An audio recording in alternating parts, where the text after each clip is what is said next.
Hey guys, today I'd like to talk to you about my Works fuel pump fail on my 2004 Silverado. Maybe this can help keep you guys from making the same mistake that I did. You know, I've done several fuel pumps on these trucks, anywhere from 99 up to like 03, 04, and it's always been the same pump. So I ordered a pump, very nice pump from Summit, and I'll go ahead and tell you now, I had to box it back up and send it back. And Summit's been very professional about it. They actually emailed me a return package slip. All I had to do was put it in the mailbox for them. So I ordered this nice pump, went ahead and did everything I needed to do to gain access to the stock fuel pump, and as soon as I see it, I knew it was wrong. It's an 04 Silverado, but it seems to have the 05 style fuel tank. So to save yourself a little bit of hassle, you know, if you're doing something, if it's a part you haven't laid eyes on, just go ahead and lay eyes on it. It's not. So this truck is an oddball. I've run into things in the past, mainly with stuff under the truck. Emissions wise, I've run into something that was slightly different than what it was supposed to have been. The leaf springs. When I ordered my lowering kit, the shackles were fine. The shock extenders were not wrong. I mean, they weren't right. I had to drill more holes that I was never supposed to drill that my truck just didn't have. So it's been kind of a funny truck to begin with. I think it was made in Brazil or something, who knows. But anyway, hopefully most people wouldn't make the same mistake. The average person is going to go to the parts store. They're going to be able to see what they're buying. And typically that's what I do if I'm doing some sort of direct fit part.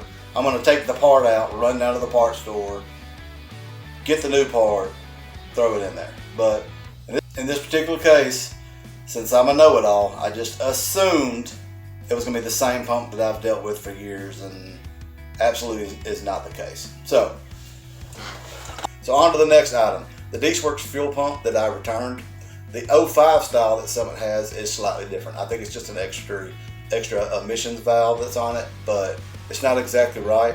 So I wanted to get you guys' opinion. There's a Racetronics drop-in module. My wife specifically wants me to do a drop-in module. She doesn't want me cutting things up and making it work like I typically do in my race cars. So she wants a drop-in module because everybody knows we use it for fishing, camping, hunting, take it to the beach. I mean, we use this truck as a family vehicle. So I've been looking at this Racetronics. It's a drop-in module. It has 450 liters per hour Walbro in it, which I know is a good pump. I've used those before. Not the 420, the 450 exactly, but I have used the 225 and I've used the 425. So I know they're good pumps. They're fairly reliable and inexpensive. This particular part is about $250 cheaper than the Works that I bought to begin with. So I talked with Blue Collar Hot Rod YouTube channel, and he's had kind of hit and miss with that particular brand. So I was hoping someone else could comment if you've had actually any experience with this specific part. It's the GM Racetronics drop-in module. So if anybody knows anything about it, I'm probably going to order it because it seems to be the only thing that I can find that's exactly like what's in my truck, short of going back stock. And I'm not doing that. And my wife does not want me to cut the bucket up and make something work. So if you get a chance, leave me a comment if you know anything about this product, because I'll probably be ordering a new pump probably tomorrow or Saturday, something like that. While I'm on here, I want to show everybody my hat that I got from Frog's Garage YouTube channel. Love the hat. It's actually so nice. I don't want to wear it, but I will be sporting it when I go see JJ at the end of the month. I'm going to JJ's Arm Drop. It's going to be a good time. Got VIP passes, so I'll get to hang out down there with them at the start strip and, you know, inside the pits. And I've got access to go to some sort of crazy 9 to 2 o'clock at night party that they're throwing. So I'll be sporting this hat for them. So Frogs, not only does he have these slick hats, but he's got all kind of different merchandise. If you don't know who he is, check him out on YouTube. He builds race cars, trucks, hot rods. He's got a pretty slick shop he's put together, and he's just now getting his merchandising going. And it's a pretty slick logo. He's got other logos as well. So he's one of the top people. He'll sit there and BS with you if you got an issue with something. Same thing with Blue Collar Hot Rod. Same thing with CNC Auto Works. They will sit there and just BS with you and have a good time. And a lot of times these guys know stuff you don't know. I mean, I'm supposed to be teaching people how to do things, and yet I'm learning something every day. If you want to know about a small block Ford carbureted with nitrous, I got you. These LS trucks, I'm learning every day as I go, and hopefully you guys can learn by my mistakes anyway.